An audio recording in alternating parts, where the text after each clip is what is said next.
Salut à tous, c'est Chris. Et aujourd'hui on va parler voiture, on va parler de ma BMW. Donc j'aime bien les petites cylindrées, les motos, mais j'aime aussi les grosses cylindrées. Et là on est dans ma BMW 325 Ti Compact de 2001. Donc c'est un modèle assez spécial puisque je l'ai acheté, elle avait 128 000 km. Et j'ai donc l'historique depuis le début. Donc je voulais un peu vous en faire profiter. Alors je vous montre le compteur. Aujourd'hui, il a 260 600 km. Donc elle est encore en très bon état.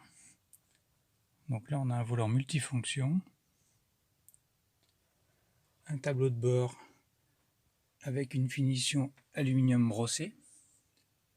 Voilà, je vais voir un peu vite fait les contreportes. Et ce sont des fauteuils avec du cuir et du tissu au milieu. Voilà, aujourd'hui je vous fais voir juste un petit peu l'intérieur. Et si vous voulez, je vous ferai une vidéo complète avec l'extérieur. Aujourd'hui, on va simplement parler de la fiabilité en général des BM et de celle-ci en particulier, et donc du moteur 6 cylindres M54 qui est réputé assez solide. Alors on va commencer par le début. Donc cette auto a été achetée donc en septembre 2001 et donc il y a eu les premières révisions, hein. Donc on commence à 21 500 km, donc il y a eu oil service. Donc oil service c'est tout simplement une vidange simple.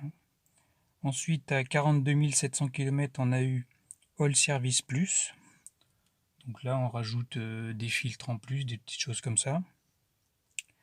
Et donc, on passe à 61 400 km, inspection numéro 1.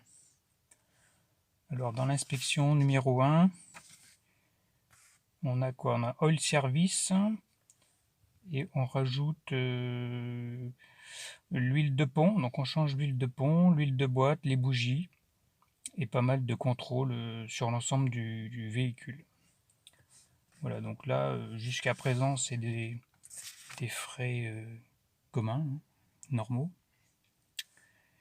Ensuite, on arrive à 85 000 km. On a une serrure du passager avant gauche qui tombe en panne, donc qui est changée. Donc ça, c'est la première chose qui tombe vraiment en panne, hein, une serrure. Bon, pas très méchant.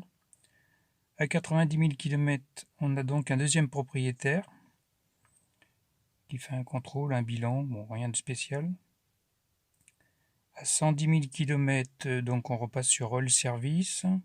135 000 km, inspection numéro 1.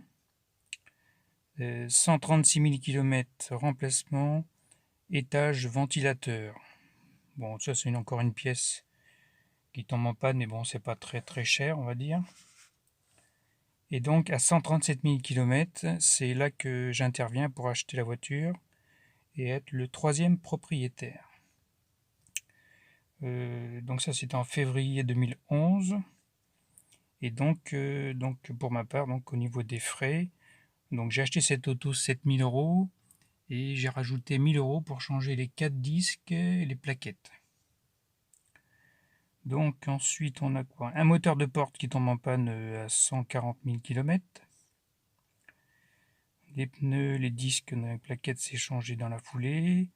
Ah oui, on a un étrier à 148 km, on a un étrier flexible avant droit. Et on a à 163 000 km, on a aussi l'étrier à gauche.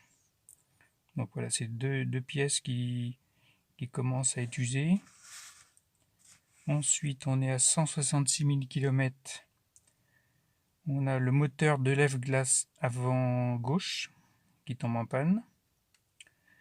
Et la plus grosse réparation qui intervient, c'est à 170 000 km, la pompe injection, pompe à carburant. Donc ça, c'est la première panne qui met la voiture vraiment en rade et on est obligé de la remorquer donc, dans une concession BMW. Voilà, donc 160 000 km, jusque-là, il n'y avait pas eu de gros soucis. Ensuite, on passe 185 000 km, on change l'alternateur et la courroie d'accessoires, plus le joint cache-culbuteur. Ensuite, on est à 215 000 km, on change les bougies, oil service, 2 pneus, bon, bah ça c'est un entretien régulier. Si on a la batterie qui tombe en panne, et on a un cylindre bloc barre stabilisatrice à changer, plus un joint SPI. Arrivé à 216 000 km, le radiateur est bon à changer. Ensuite, on arrive à 228 000 km, on change le joint de carter inférieur, puisqu'on a une petite fuite, le capteur de niveau d'huile, le joint de support de filtre à huile. Alors ça, c'est un truc récurrent, on a le joint qui s'abîme, et donc ça crée des fuites au niveau du support de filtre à huile. Et là, on arrive quand même à 245 000 km. On a la glace du rétroviseur gauche qui se décolle. Alors ça, c'est à force de passer le Karcher. Ça, bon, ça abîme, hein, ça finit par décoller certaines choses. Donc ça, bon, c'est pas un truc très cher. Et ensuite, qu'est-ce qu'on a d'autre? Oui, on arrive à 257 000 km. On a la pompe à eau et les galets tendeurs qui sont changés. Et donc on arrive maintenant là, 260 000 km. Donc là on a quoi? On a le palier et flasque de transmission à changer.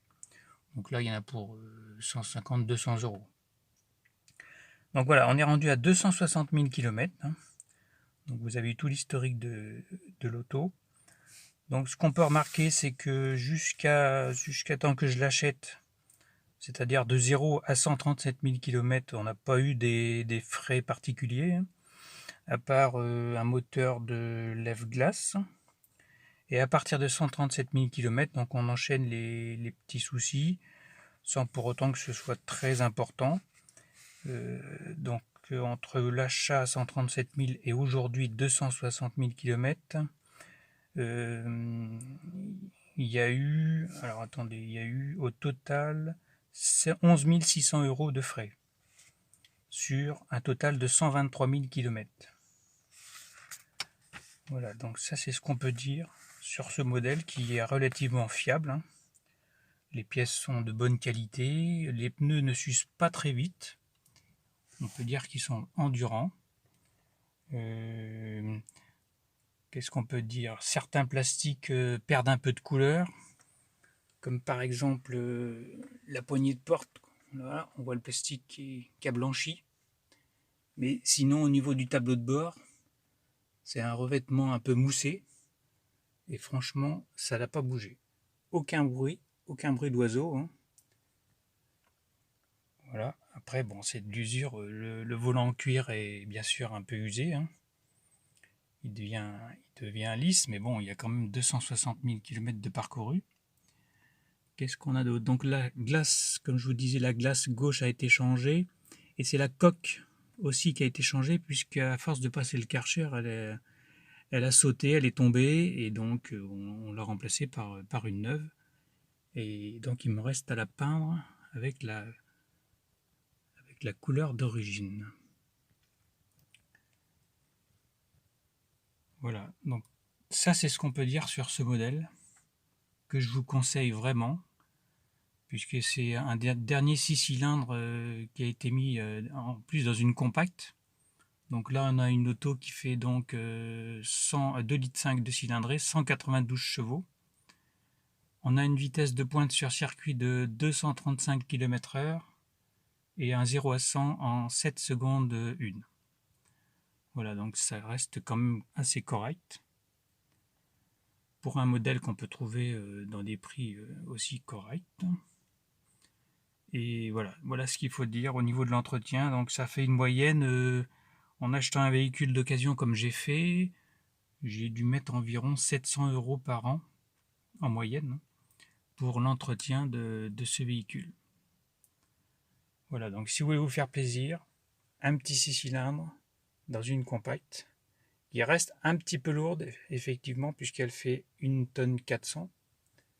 Mais bon, on a la souplesse du 6 cylindres et vraiment un agrément vraiment particulier.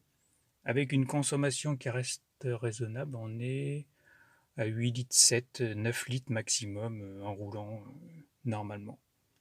Bon, après, si vous faites du circuit, bien sûr, vous allez consommer beaucoup plus.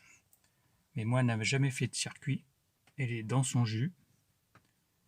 Et je pense que je vais la bichonner et peut-être la garder. Voilà, j'espère que ça vous a plu et que ça vous a donné envie de passer au 6 cylindres BMW. Et je vous dis à une prochaine fois. Ciao, ciao!